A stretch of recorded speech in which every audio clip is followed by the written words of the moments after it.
Hello, I'm Shanoa from Att10tive and this is Montel. Today we're going to be talking about how the pieces on the chessboard move. So let's get into that. Excellent, thank you, Shanoa. Let's start off with how the pawn moves. Over to you, Shanoa. If you talk to us about how the pawn moves. So the pawn is on, I'd call it the second row because you've got the back row, haven't you? It is on the second one, yeah. Yeah, so the pawns are all in the second row when they're lined up. You can do two moves forward, so you can go on one square and then a second square, but that's only the first time that you move the pawn. After that, you can just move once. So say you've moved two squares, then you can only go forward the one square. The pawn can only attack from an angle, so it can only go to the left of it or the right of it. So that's the square that's directly diagonal to the pawn. Yes, but we just have to be clear to new people that it's left, right, forward.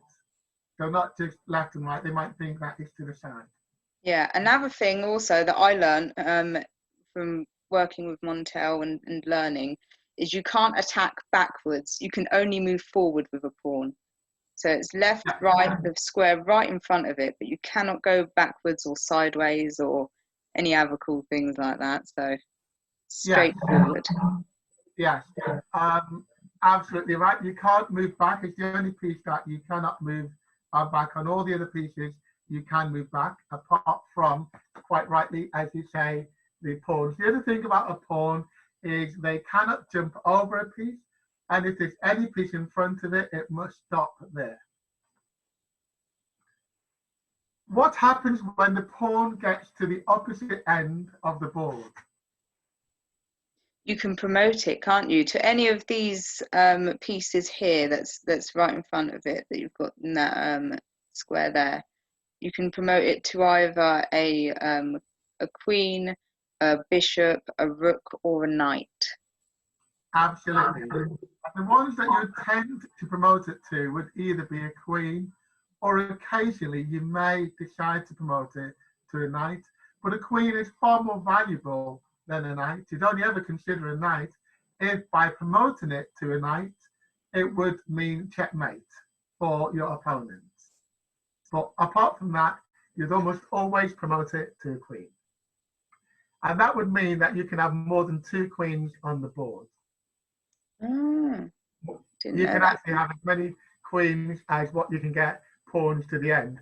So technically speaking, you can actually have 9, but it's impossible to have 9 because by the time you get to the end, you must clear pawns out the way to get your pawn at the end.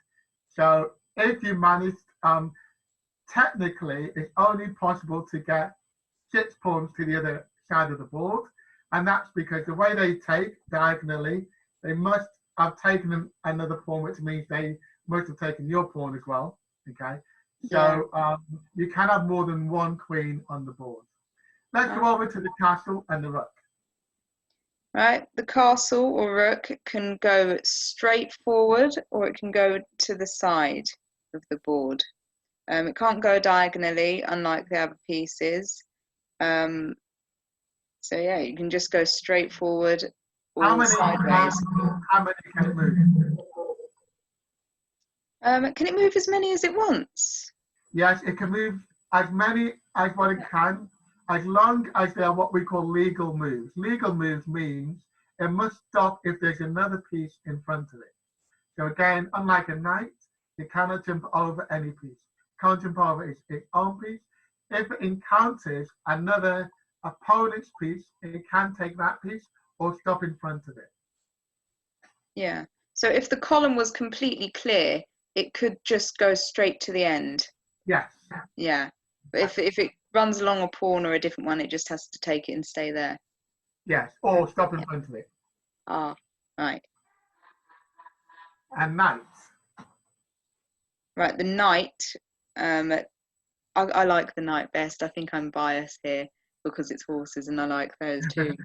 But the knight can go in an L shape, so it can move 2 squares to the side or in any direction, to be honest, except for diagonally, and then one square to the side of that. So it's like an L shape, as you can see. So you can move 1, 2, and then up, or, you know, it can move to any of those blue squares on the board there.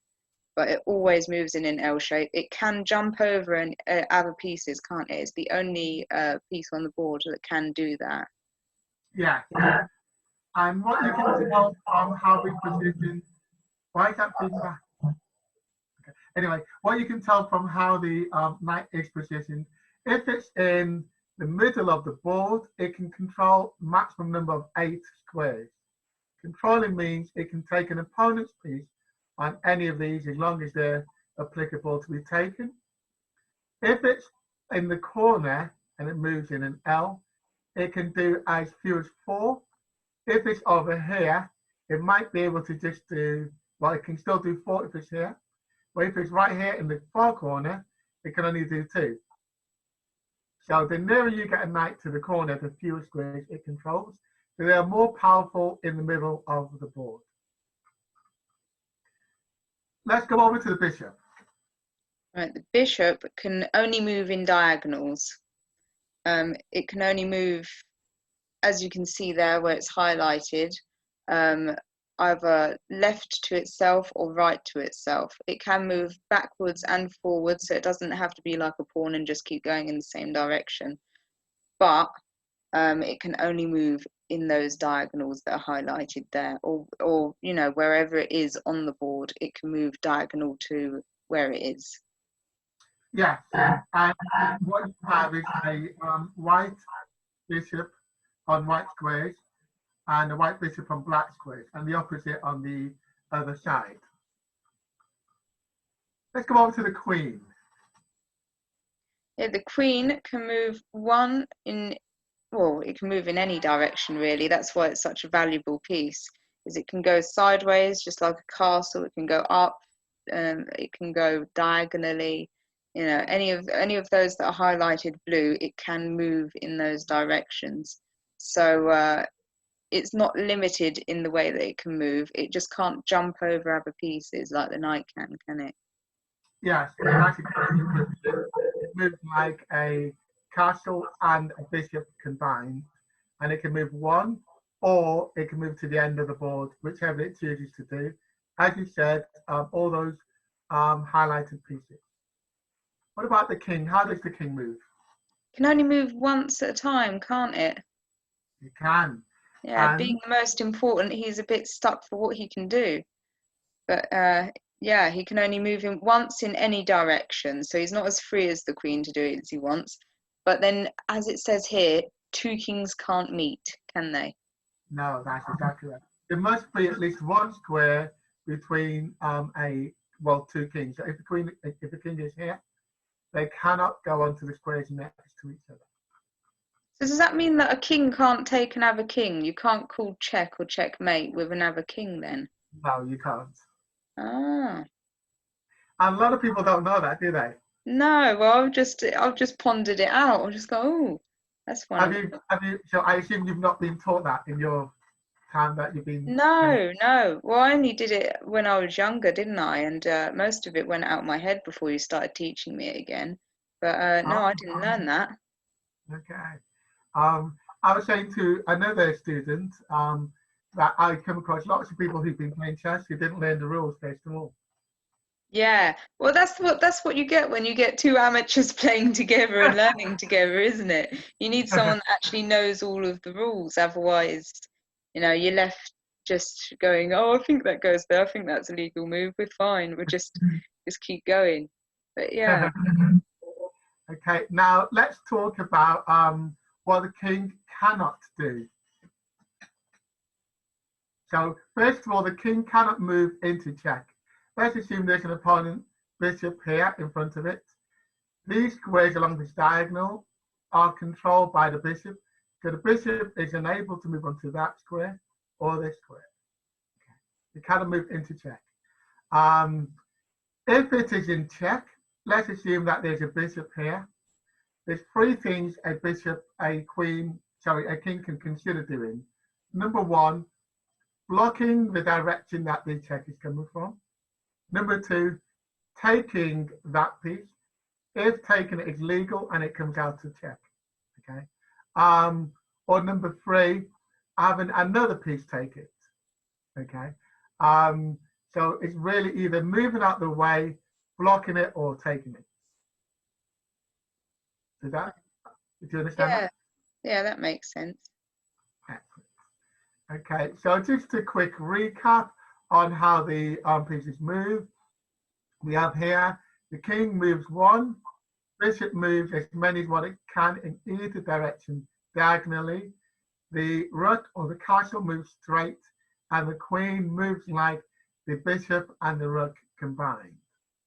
So today we've gone over some legal moves, but let's just go on to 2 other moves that not everybody's taught when they learn chess. Castling. So castling is the only time in the game whereby you can move 2 pieces at the same time. And there's some conditions. First of all, it has to be the first time you move that particular castle and the king.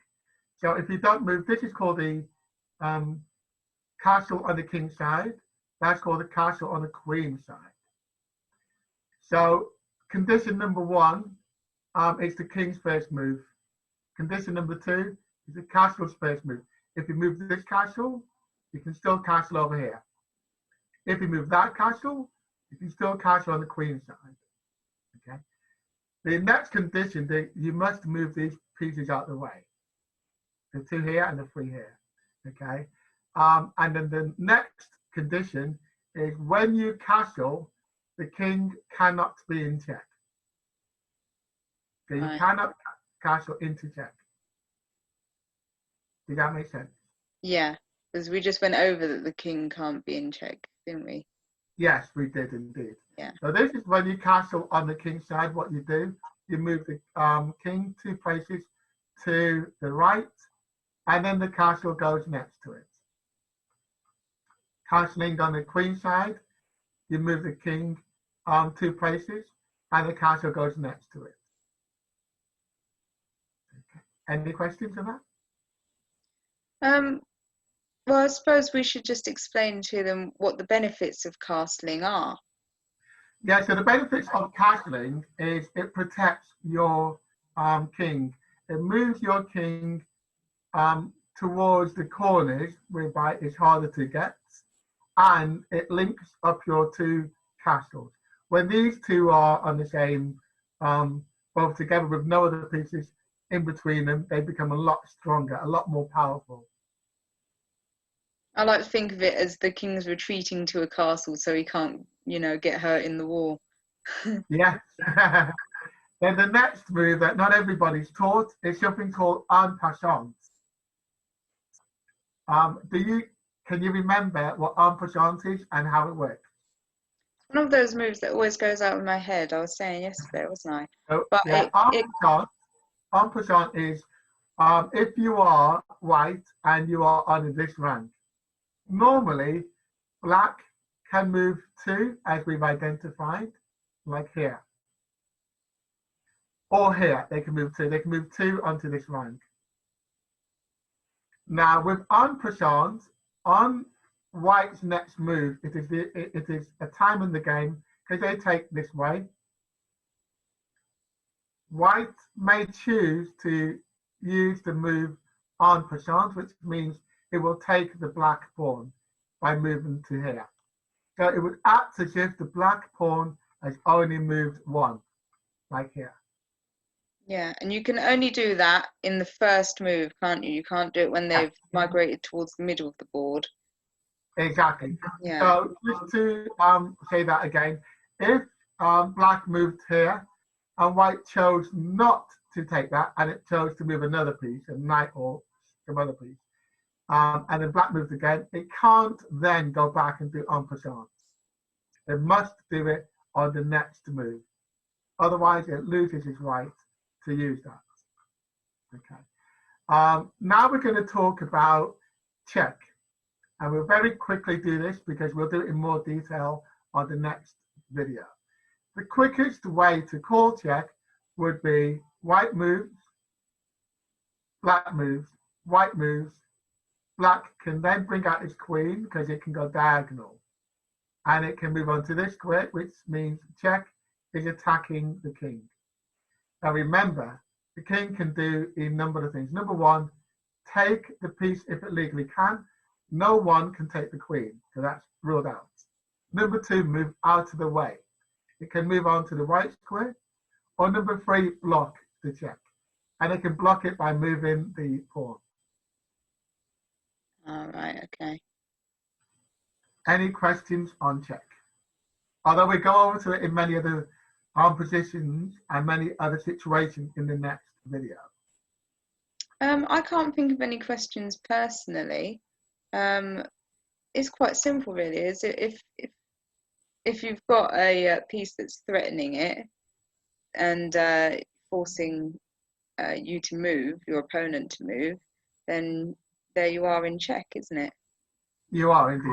Okay, thank you very much, and that's the end of this video.